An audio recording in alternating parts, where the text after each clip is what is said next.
안녕하십니까 여러분. 강명도 TV 자유조선을 시작하겠습니다. 이 생방송을 하다 보니까 이 편집하는 이제 PD 조작하는 분들이 아직 처음이다 하다 보니까 이제 잘 못해가지고 처음에 이제 미순한 점 많이 사과드리고요. 어제도 저희가 생방송을 3시부터 시작을 했는데 바이러스가 엄청 들어와가지고 약 40분 한 생방송이 모두 날아가고 편집도 할 수 없는 상태로 돼버렸습니다. 누가 바이러스를 심었는지 모르겠는데 악성 바이러스 300개가 어제 들어오는 바람에 생방송 화면이 꺼지고 날아가는 것을 아마 여러분들도 봤을 겁니다. 그래서 여러분들한테 사과의 말씀 드리고 앞으로 이런 실수가 없도록 잘 하도록 하겠습니다. 어제는 제가 방송을 할 때 아주 중요한 정보를 여러분들에게 말씀드리려고 아주 준비를 했습니다. 그런데 북한에서 들어온 정보와 또 최근에 탈북한 고위층과의 대화에서 제가 아주 중요한 정보를 입수했기 때문에 그 내용을 전달하려고 했던 것입니다. 그 내용인즉 제목은 제가 김정은 어디서 지금 무엇을 하고 있나 이거였습니다. 그래서 어제 생방송으로 여러분들이 알려드리려고 했는데 이제는 김정은이 어디서 뭘 했는지 벌써 나와버렸어요.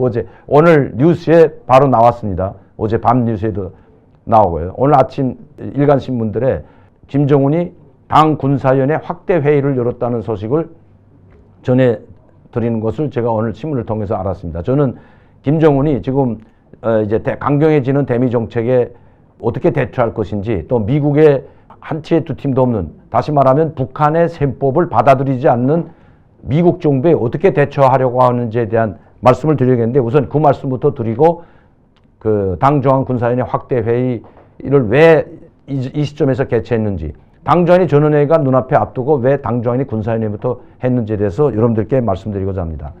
우선 김정은 그동안 약 한 보름에서 20일 동안, 다시 말씀드리면 한 3일, 4일 정도의 삼전에 건설한 신도시, 자그마한 신도시죠. 신도시보다 자그마한 우비입니다. 조그마한 동네인데, 그래도 북한 말로는 이제 신도시 하나를 건설했다고 이제 요란하게 했고, 또 거기에 입주하는 모습이라든가 아니면 김정은이 주민들이 입주하기 전에 테이프를 꽂는 사진 여러분들 보셨을 겁니다. 동영상도 나왔고요. 그게 이제 12월 3일부터 4일 사이니까 그동안에 그걸 하고는 아예 잠적을 감췄습니다.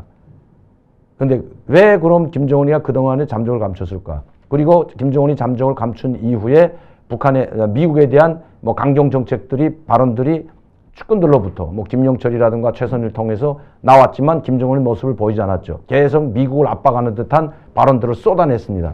그러나 최근에 와서 한 일주일 동안은 아무런 반응도 없이 사라져버렸던 겁니다. 그러면 어디서 뭘 했을까? 저희가 추적을 해보니까 지금 북한 내부 상황이 상당히 심상치 않다고 합니다. 군부 상황도 그렇고 북한 주민들의 반응도, 김정은에 대한 반응도 상당히, 또 북한 내부 정책에 대한, 그러니까 대미 정책이라든가 미사일 발사에 대한, 또 대륙간 탄도 미사일이나 핵실험을 재개하는 데 대한 그런 이제 북한의 김정은이 쏟아내고 있는 발언들, 또 대미 강경 정책에 대한 발언에 아마 싸늘한 시선을 보낸 것 같습니다. 왜냐하면 지금까지 김정은은 북한 주민들을 어떻게 얻어냈냐면, 미국도, 트럼프 대통령도 우리 김정은 장군 앞에서는 무릎을 꿇었다는 이야기를 안 했지만 결국은 우리가 이기게 될 거다. 그리고 앞으로 우리의 고난은 끝나게 될 거라고 했는데, 시간이 점점 흐르면서 미국과 또다시 화염과 분노의 쪽으로 돌아가게 되다 보니까 북한 주민들이 상당히 이제 좀 우리가 호리띠 좀 풀고 호리띠 전람매는 것이 끝나고 먹고 사는 문제가 좀 해결되지 않을까. 북미 관계가 풀림으로써 북한에 가해지고 있는 대북 제재, 유엔 제재죠. 이 강력한 제재가 풀림으로써 우리들이 생활에도 뭔가 도움이 되지 않겠는가 했는데, 그게 점점 더 다시 강경으로 손해하면서 분노와 화염과 분노라는 말이 또다시 나오고, 또 미친 늑다리의 망령이 되살아났다, 이런 이야기들이 나오면서 북한 내부 주민들은 고위층도 마찬가지고 일반 서민들도 마찬가지고 또다시 강경 정책으로 손해하게 된다면 2016년, 2017년도와 같은 그런 시기가 닥치지 않겠냐, 이런 우려를 많이 하고 있다고 합니다. 이거는 북한도 여론을 무조건 무시하고 국민들의 의사나 의견은 존중하지 않지만 항상 김일성이나 김정일 때도 그렇고 무자비하게 국민들의 여론을 짓밟지 못했습니다. 항상 그래서 국민들이 여론이 악화될 때마다 그 책임을 물어서 누군가 하나 책임을 져야 되기 때문에 고위층들을 공개 청사라는 장면들을 연출했는데 이제는 그것도 다 써먹고 있기 때문에 상당히 곤란한 입장에 빠졌다고 합니다.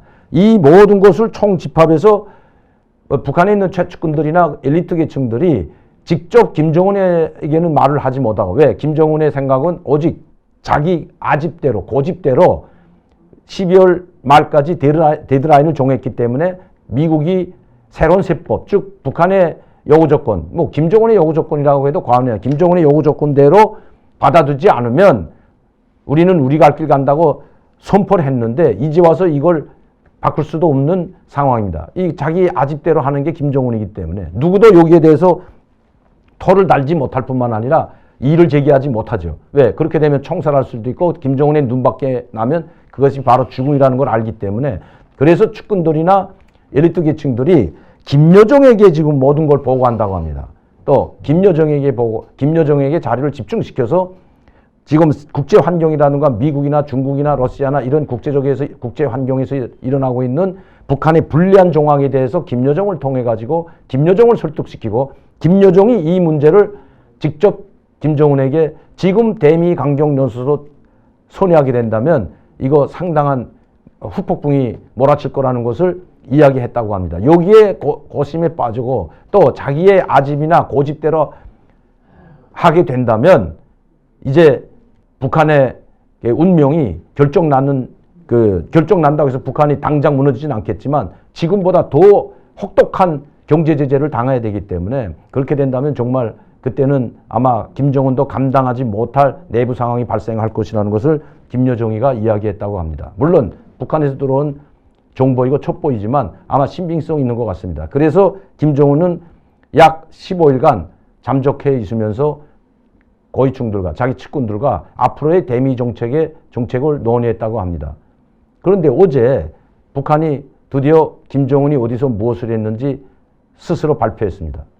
조선중앙통신 노동신문을 통해서 대대적으로 발표했는데 그것은 바로 당 군사위원회 확대회의라는 것입니다. 이 확대회의라는 것은 당정인의 군사위원회 위원들과 후보위원들이 참여하지만 확대회의에는 많은 사람들이 참여합니다. 그들은 발언권은 없지만 확대회의에 참여해서 확대회의에서 제기되는 안건들을 모두 경청하는 방청객이지만 많은 사람들이 참여합니다.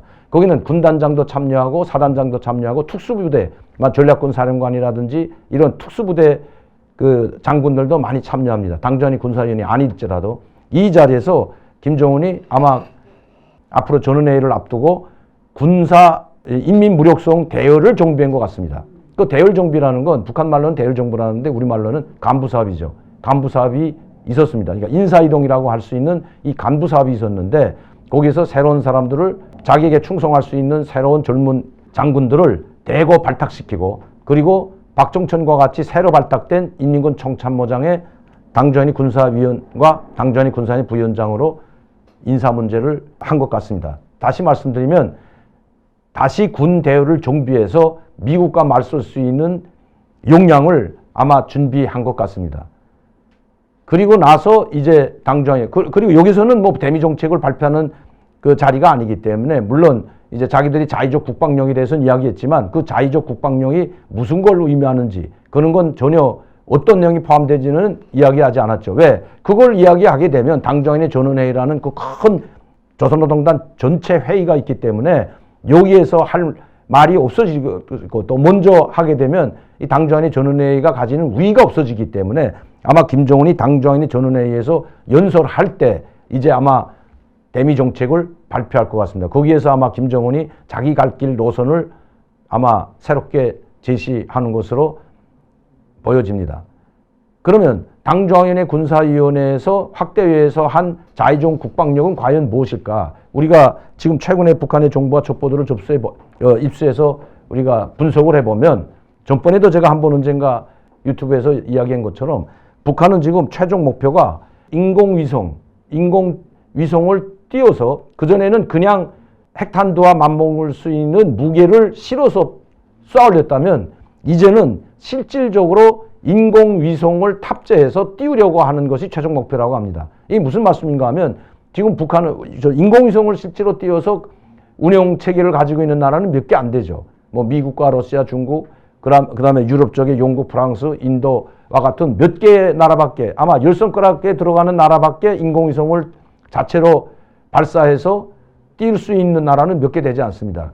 그런데 북한은 이미 성층권에 진입할 수 있는, 말하자면 인공위성을 띄울 수 있는 로켓을 개발했지만 인공위성에 장착할 수 있는 카메라라든가 이런 것들은 아직도 과학적, 기술적으로 미흡하기 때문에 하지 못했는데 이번에 완성했다는 첩보가 들어왔습니다. 다시 말씀드리면 이번에 북한은 미국을 깜짝 놀랄 수 있는 인공위성을 띄워서 실질적으로 미국을 감시하고 우리 한국과 미국을 감시할 수 있는 정찰 위성 역할을 할 수 있는 위성을 띄우려고 한다는 것이 김정은의 최종 목표라고 합니다.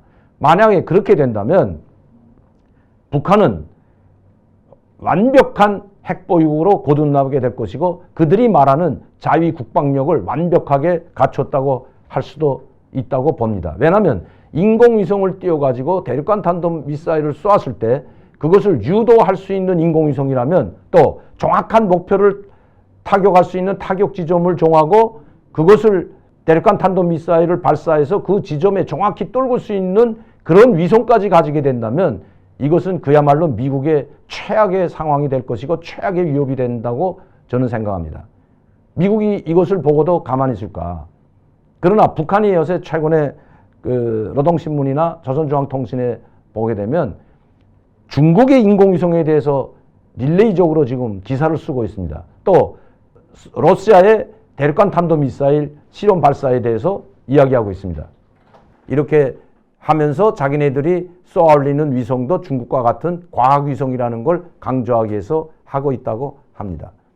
다시 말씀드리면 이제 인공위성으로 가장한 대륙간 탄도미사일 발사 시점이 또 인공위성으로 가장한 과학위성이죠. 과학위성으로 가장한 북한의 정찰위성이 발사 시점이 점점 다가오고 있다고 합니다.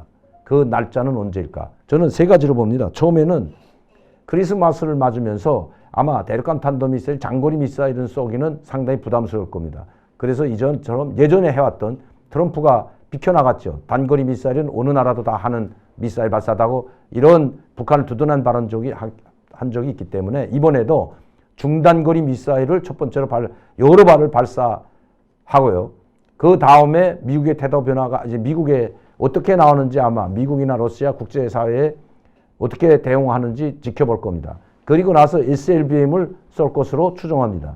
즉 SLBM은 중거리 미사일을 장착해서 쏠 것이라고 봅니다. 약 한 3,000km, 4,000km 나가는 실지 신형 잠수함에서 SLBM을 쏠 것으로 보입니다. 그렇게 되면 미국이 강력히 대응하겠죠. 그걸 빌미로 해서 북한은 인공위성을 쏠 확률이 있다고 봅니다. 다시 말씀드리면 자기들도 인공위성의 과학 그 카메라를 말하자면 기후변화라든가 기후를 감지할 수 있는 그런 과학에 필요한 위성을 쐈다고 주장하면서 주권국가라고 또 우겨댈 겁니다. 이런 시나리오를 예상할 수 있는데 이게 제가 보면 12월 25일 인공위성 쏘아 올리기는 상당히 시간적으로 또 부족하다고 봅니다. 이제 아직도 동창리, 북한은 인공위성을 쏠 수 있는 발사대가 동창리밖에 없습니다. 소해위성 발사장이라고 하죠. 이 동창리에 있는 소해위성 발사장에 아직도 25일 전에 쏘자면 시간적으로 상당히 부족하기 때문에 지금 위성을 설치하거나 물론 뭐 영성국방과학원에서 이미 다 위성을 조립해서 세워놓고 쏘기만 하면 시간도 별 문제 없겠지만 아직은 그 발사대에 완벽한 보수가 되어 있지 않기 때문에 그런 완벽한 보수를 하려고 해도 시간적 여유가 별로 없다는 겁니다. 따라서 이번에는 25일 전에는 인공위성을 쏠 확률이 별로 없다는 겁니다. 그러나 중단거리 미사일은 아마 쏠 것으로 예상이 됩니다. 왜? 그래야 김정은이 체면이 서니까요. 그리고 미국에 크게 강경한 압박은 아니지만 크게 압박도 안 주면서 미국의 심기를 건드릴 수 있는 그리고 김정은의 체면을 세워줄 수 있는 중단거리 미사일이 쏠 것으로 예상이 되고 또 그렇게 돼야만이 군부에 힘이 실리고 또 군부도 김정은의 이 북한 내부가 상당히 어려울수록 항상 북한은 선군 정치로 갔는데 이번에 또다시 뭐 선군 정치로 가는 기미는 보이지 않지만 만약시 강경 정책으로 선회한다면 군부에 힘을 실어줄 수밖에 없기 때문에 또 군부의 눈치를 보고 있는 이 김정은은 당중앙군사위원회에서 대일 정비를 마치고 그 다음에 중단거리 미사일을 쏘므로써 군부에 힘을 실어주려고 하기 때문입니다. 자, 오늘은 저희가 생방송을 하다가 지금 악성 바이러스 또 먹었습니다. 어제도 생방송을 하다 40분 동안 한 생방송이 모두 날아갔는데 오늘 또 똑같은 상황이 벌어져서 저는 지금 녹화를 해서 오늘 밤중으로 여러분들에게 이 소식을 전하도록 하겠습니다.